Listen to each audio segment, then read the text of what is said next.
Okay, breakfast. I'm eating very early. It's only like 10 o'clock.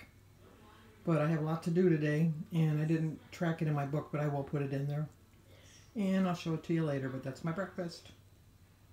I have an ounce of cheese, a slice of cinnamon toast with some butter on it, and my berries, and a cup of tea.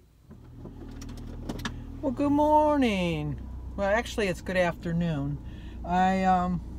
Today is Thursday, April 26th, and I got lots to do today. I was planning on leaving a little bit earlier. I didn't go for my walk today, although it's a beautiful day. I could have went for a walk. I could have, but the area where Kylie's school is, they lost power, so Kylie didn't have school today, and Denise had a doctor's appointment, and Jim was going to the gym, and so I had to stay home, and her appointment ran late, and so it's like almost 1:30 right now. So I have to go to the bank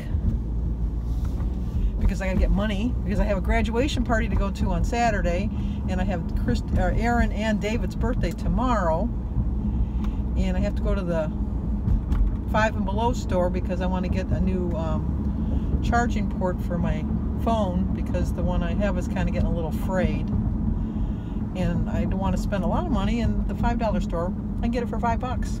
5 and under, I can get it for $5. And then I have to go to Kroger's, and then I think I'll swing by the post office to see if I got any mail. And then I got to go home. I have to get my makings together to make my potato salad, because Aaron picked the barbecue for tomorrow, so I'm going to make some potato salad and macaroni salad. And I'm going to make his cake on that today, because I have my yearly physical doctor's appointment tomorrow at 11:30. And then my cousin's coming, so I kind of want to get everything prepared today so I can just visit, get everything done for tomorrow. David's at an age where he don't need balloons, but Sebastian's birthday is the 9th of May, and we'll definitely have balloons for that, because you have to have balloons for a birthday. And Aaron picked chicken. It's funny because Jim's terrible at barbecuing, but maybe it won't be so bad this year, because Lynn's husband Dale will be there to kind of guide him a little bit along the way. But I asked Aaron what he wanted. He said he wanted an overdone hamburger, a burnt hot dog, and a piece of raw chicken. Because Jim's terrible. Don't tell him. It's a secret. It's a secret, because he doesn't, And then David just wants a small steak, so I'm going to get David a steak. He usually gets pizza, so I was really surprised. It's going to be the same price either way, by the time I bought him a pizza or bought him a piece of steak. So, and then what else I got to do? I guess that's about it. I was kind of talking the other day about my clocks. Well, I've been talking about my clocks a lot lately, but I remember that when we sold our house that we lived in Clinton Township, and the lady that had loved my clocks, and I didn't have nearly as many clocks as I have now, but she was such a nice lady. I don't know if I ever told you the story when we were selling the house. Like the inspectors come in, and they come to find things that are wrong, and we didn't realize that there was something wrong with our hookup for the gas. It wasn't dangerous in the sense, it was just that it didn't meet the current code for the gas hookup for the gas heater, the water heater, and the dryer. The one we had was fine, it was working, and there was no problems with it, but it didn't meet code. And so they wanted us to change that. And then something about the chimney in our fireplace was missing some bricks or something, so they needed to replace that.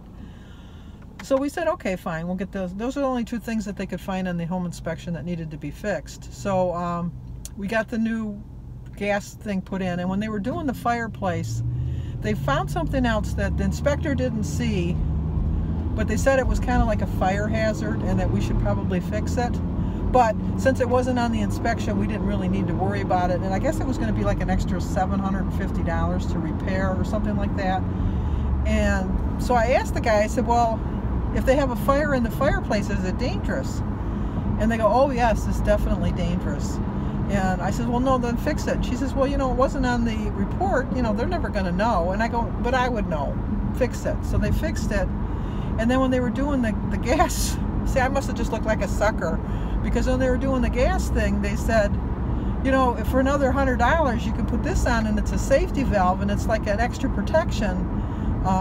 If you don't want to do it, we can ask the home buyer if they want to pay the extra $100 because it's easier just to do it now. I don't understand it, any of it, so I said, you know, for $100, just do it. I don't care. So he said, okay. So then they fixed all that. So then when we went to do the closing, the lady was very quiet. She wore like a scarf, and we didn't really notice her too much. She had her face kind of hidden, and she had a big hat, and she wasn't doing any talking. And you know, we're signing all the papers, and we get all done with all the papers, and then she looked up at me, and she said, you know, the agent told me all the extra work you did that you didn't have to do, that we didn't know. You know, I so appreciate that. And I said, well, I wanted to make the house safe. You know, that was my only thing. And then she took her scarf off of her face. Because, you know, like when you were looking at houses back then, I never saw who was looking at my house. I never knew who it was. And when she took her scarf off of her face, her whole face was all burnt. And she had had skin grafts and things like that. But she was definitely disfigured. And she had told me that her house where she was living was why she had the money to buy a new house. There was a gas explosion, and she got caught in the fire from the gas explosion, and that's why she got burnt so bad. And she has a fear of fire now.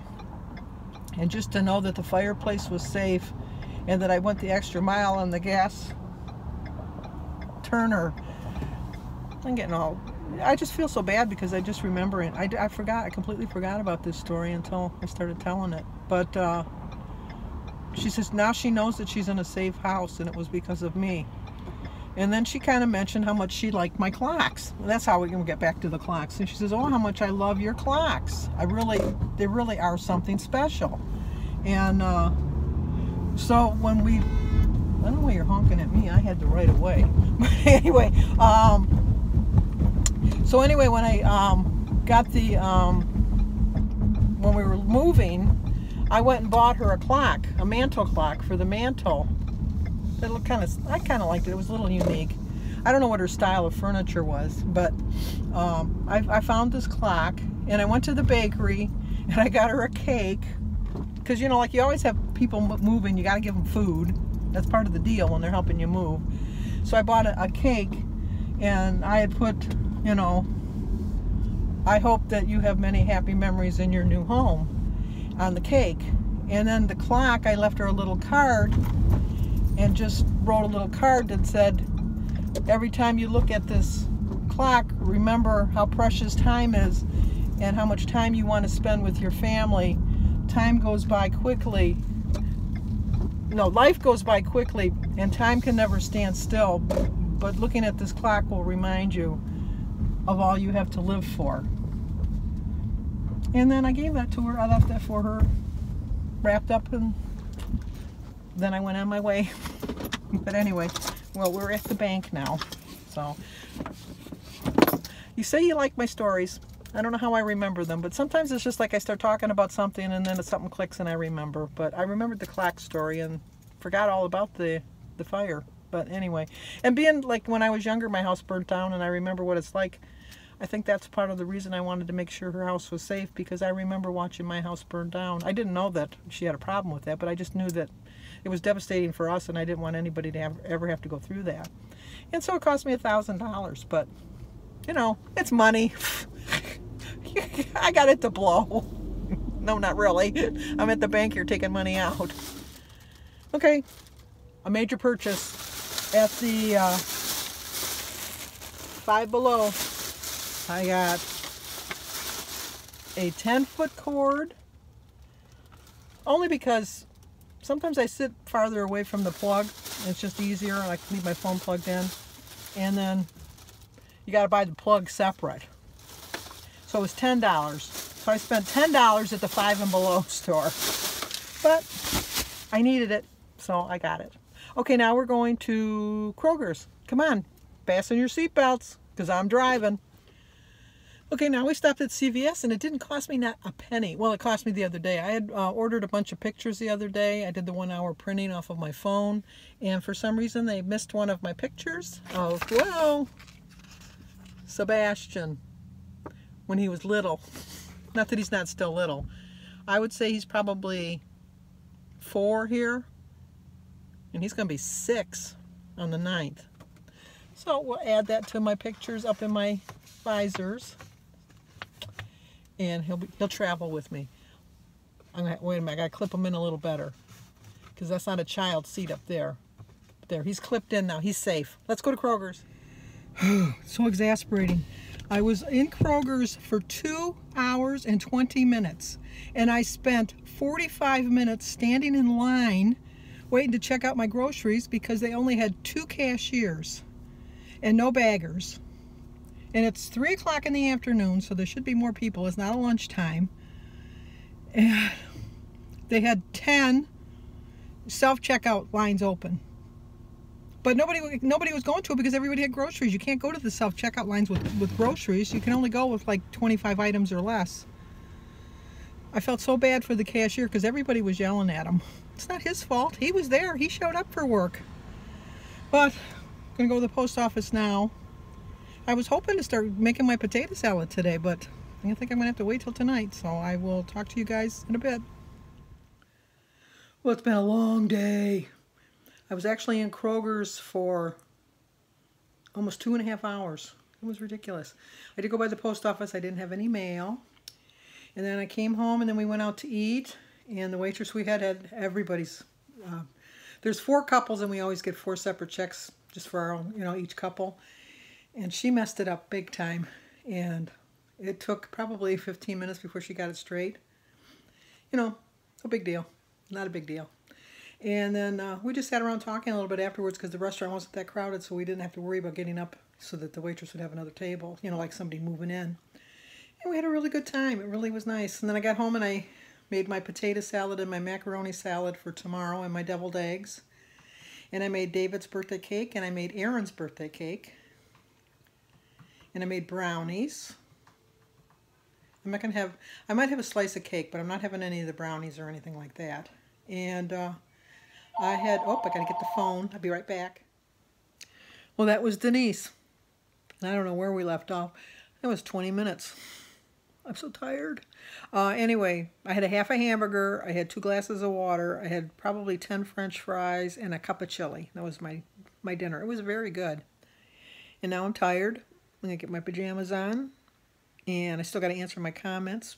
And then tomorrow morning I have my doctor's appointment, and my cousin's coming. So I don't know how much filming I'll do tomorrow, but I'll try my best. So I'll talk to you guys tomorrow.